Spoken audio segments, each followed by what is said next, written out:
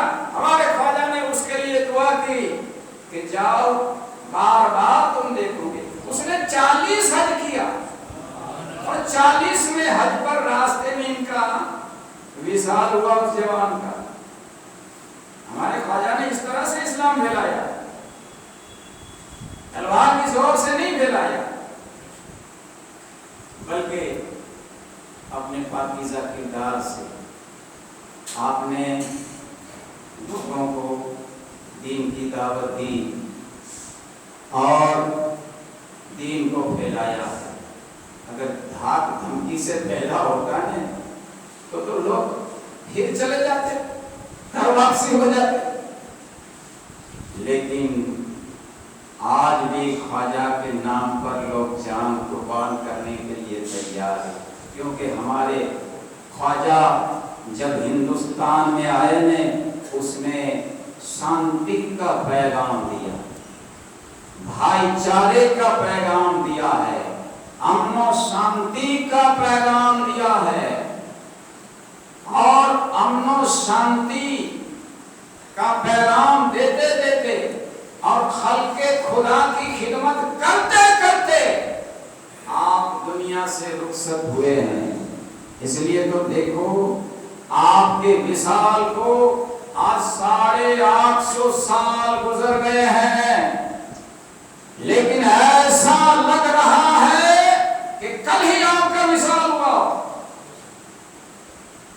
لوگ آ رہے ہیں، ایسا نہیں کہ وہ اس کے اندر ہی جاتے ہیں، آج بھی آپ جا کے بلند دروازے کے پاس کھڑے ہو کر دیکھو، جھنڈ کے جھنڈ لوگ آ رہے ہیں، آ رہے ہیں، آ رہے ہیں۔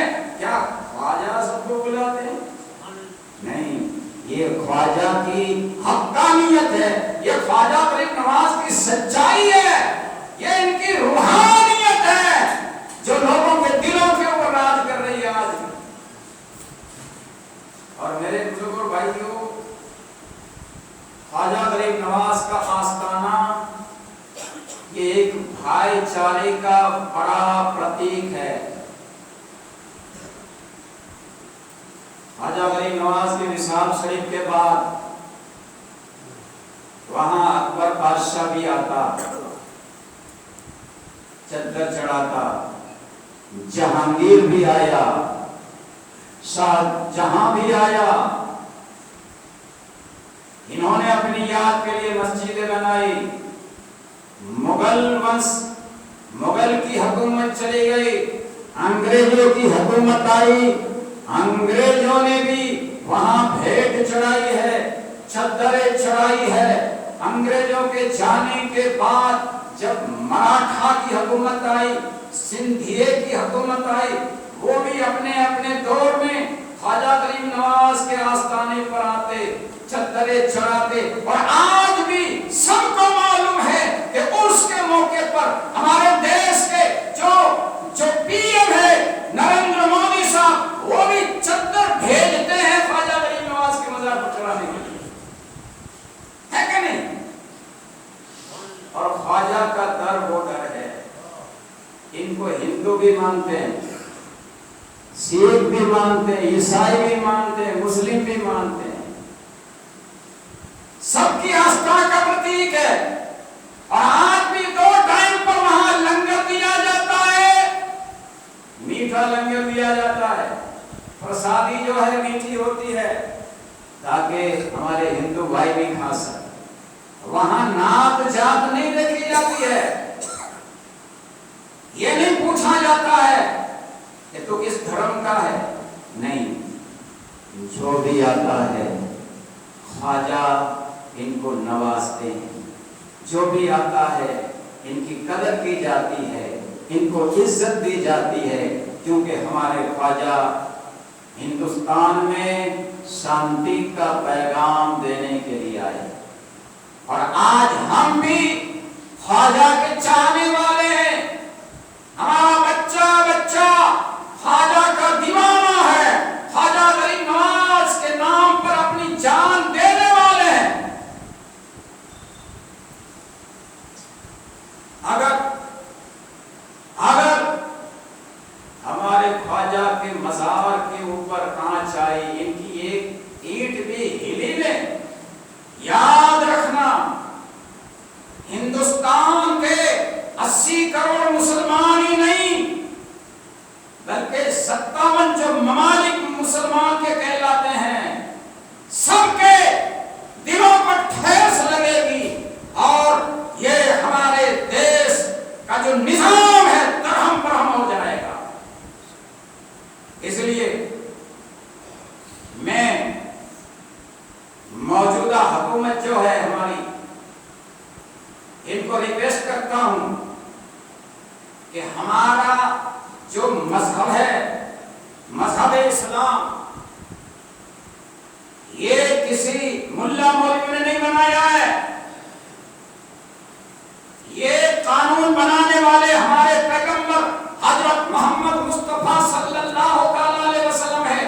آج سے 1400 سال پہلے ہمارے آقا علیہ السلام نے یہ ہمارے مذہب کا قانون بنایا، جس میں ہمارے آقا علیہ السلام نے یہ بتایا ہے، ہماری شریعت یہ کہتی ہے کہ کوئی بھی مسلمان اگر وفات کر جائے تو ان کو حذف کی ہوئی زمین پر نہ دفنایا جائے، حرب کی ہوئی زمین کے اوپر ایک گنہگار مسلمان کو بھی ہم نہیں دفنا سکتے ہیں۔ یہ تو ہمارے خواجہ ہے، ہند کے راجا ہے، بھلا مندر توڑ کر ہم اس کو کیسے دفنائے؟ مندر توڑ کر وہاں درگاہ بنی نہیں سکتی ہمارے مذہب میں۔ اس لیے آج جو یہ زہر اگل رہے ہیں، نفرتیں پھیلا رہے ہیں کہ وہاں پہلے مندر تھا، شیولنگ تھا، غلط بات ہے۔ ہمارے اسلام میں کبھی مندر کے اوپر درگاہ نہیں بنائی جا سکتی ہے، وہاں مسجد بھی نہیں بنائی جا سکتی ہے۔ مسجد تو مسجد، عام مسلمان کو بھی وہاں دفنانے کی منع ہے، تو بھلا وہاں درگاہ کیسے بن جائے؟ اور دیکھو ہمارے دیش کا یہ قانون ہے، ایسا نہیں ہے کہ یہ دیش صرف ایک قوم کا ہے، ہماری بھی قربانی ہے اس میں۔ ہم بھی دیش کے وفادار ناگرک ہیں، اور ہمارے دیش کا یہ قانون ہے۔ ہمارا دیش جب آزاد ہوا 15 اگست 1947 میں، دیش جب آزاد ہوا انگریزوں کی غلامی سے، اس کے بعد 1951 میں دیش کا قانون بنایا گیا۔ بابا صاحب امبیڈکر نے ہمارے دیش کا قانون بنایا۔ اس قانون کے اندر آج بھی لکھا ہے کہ دیش آزاد ہونے کے بعد چاہے کوئی مندر ہو یا مسجد ہو، وہ جس حالت میں ہو اس کو وہی حالت میں رہ دیا جائے، اس میں کوئی رد و بدل نہ کرے، کوئی کسی کا دعویٰ نہ کرے، جو جس حالت میں ہے اسی حالت میں رہنے دیا جائے۔ یہ قانون ہے دیش کا۔ اس لیے میں موجودہ حکومت کو یہ ریکویسٹ کرتا ہوں کہ وہ قانون کے اوپر عمل کیا جائے۔ ہمیں ہماری سپریم کورٹ کے اوپر پورا بھروسہ ہے۔ ہماری کورٹ جو ہے سپریم، انصاف کرے گی اور نیائے کر کے ضرور سچا فیصلہ کرے گی۔ اس لیے میرے بزرگوں اور بھائیوں، گھبرانے کی ضرورت نہیں ہے۔ ہم یہ مانتے ہیں کہ ہمارے خواجہ غریب نواز کا جو روزہ ہے وہ پہلے بھی تھا، آج بھی ہے، اور صبح قیامت تک رہے گا۔ وہ ایک